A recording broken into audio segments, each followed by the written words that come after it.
Because when you mock somebody, who do you mock? Their ego. The spirit is beyond that. So as soon as his attention shifted from his ego, from his spirit to his ego, this thing opened up like a fountain of blood. And it sprayed everybody in the front row.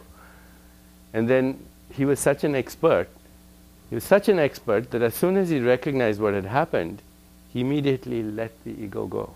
And he shifted back into samadhi. And as soon as he did that, this thing stopped as quickly as it had opened, like a faucet.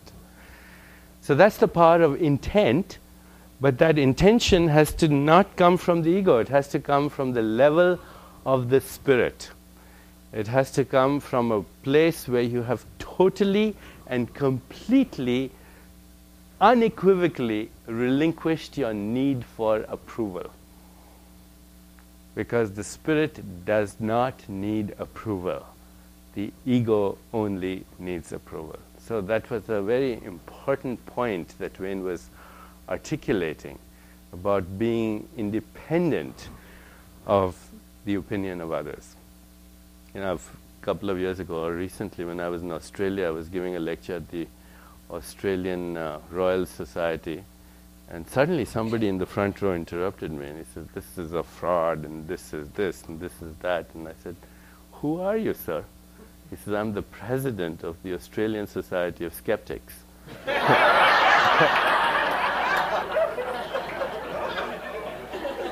I said, "I don't believe you."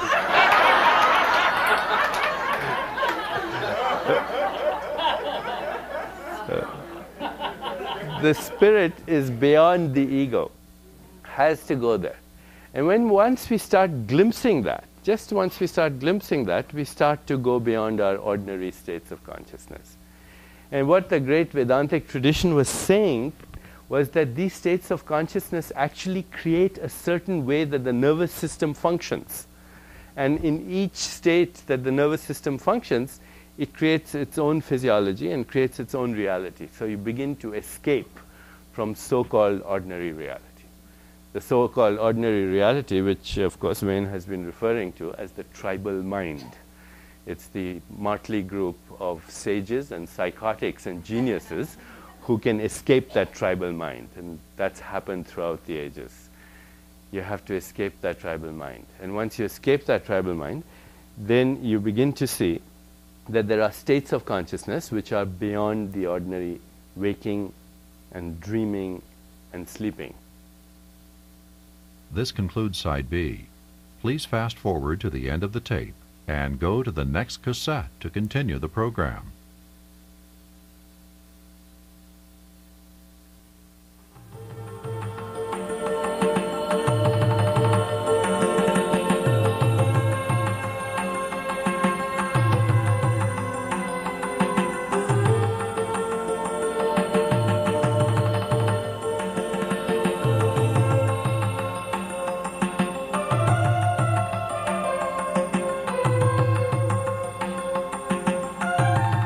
The first stage of consciousness is deep sleep, where our nervous system is in a certain stage and we respond to stimuli, but in a very primitive way. But it's still a state of awareness. Deep sleep is a state of awareness because you can respond to a stimulus. The second state of consciousness is dreams, where you wake up from that deep sleep into a dream-like state.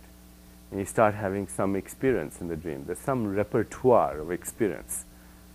And then when you wake up from the dream state into the third state, it's called the waking state, which is presumably, I hope, what we're in at the moment, at least. Okay?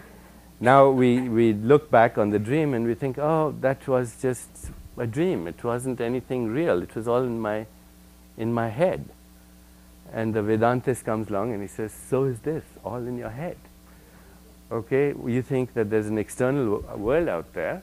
It isn't. It's the projection of your own awareness. This so-called very physical world is the projection of your awareness in waking state of consciousness.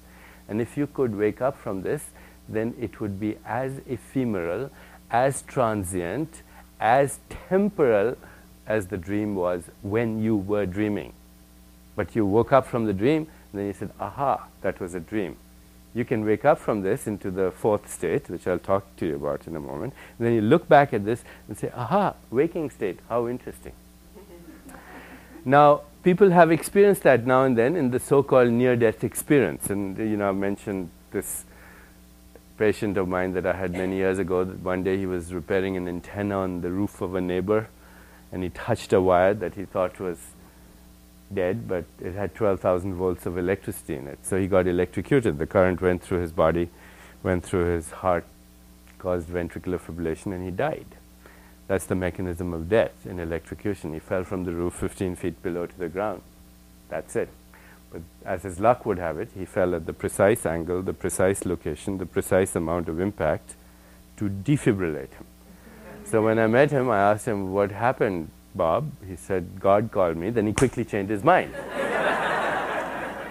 And I asked him, what was it like? And he said, it was like waking up from a dream. My whole life flashed across the screen of my consciousness in a few microseconds.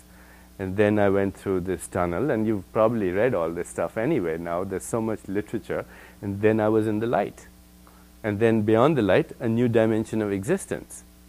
Now, since this is many years ago, since then there's been a spate of literature about this experience. But all of the literature says the same thing. All of it. Doesn't matter whether it's coming from Hindu tradition or Christian tradition or Islamic tradition or Sufi tradition. It all says the same thing. A review of the life process as if it was a dream. The whole karma of a whole life kind of flashes across. Then a little travel, then the light, then a new dimension of existence. It is literally the experience of waking up. Gautama Buddha, who is the founder of Buddhism, on his deathbed, people got around him and they said, who are you? Are you the Messiah? He said, no. He said, are you a prophet? He said, no. He says, are you enlightened? He said, not really. The Buddha said this. He says, then who are you? He said, I'm waking up. I've just woken up from this dream that you call life. He said, this lifetime of ours is as transient as autumn clouds. To watch the birth and death of beings is like looking at the movements of a dance. A lifetime is like a flash of lightning across the sky, rushing by like a torrent down a steep mountain. But I'm now awake. Walt Whitman, in one of his poems, Having the Experience of Soul or Spirit, he says, I must not be awake, for everything looks to me as it never did before. Or else I'm awake for the first time, and all that was before was just a dream. So many people have had that without electrocution. It's the whole point. It's the whole point of transcendence, to go beyond samadhi. That's what samadhi is. This is the fourth state of consciousness. This is the state where we are now going beyond the ego into that silent gap, and we're connecting with the cosmic mind. So what happens is synchronicity starts to happen. Why does synchronicity start to happen? Because we've introduced the intent in the field, in the conscious energy field. And it's part of the field. It reorients the field. Ask and you shall receive. The fourth state of consciousness.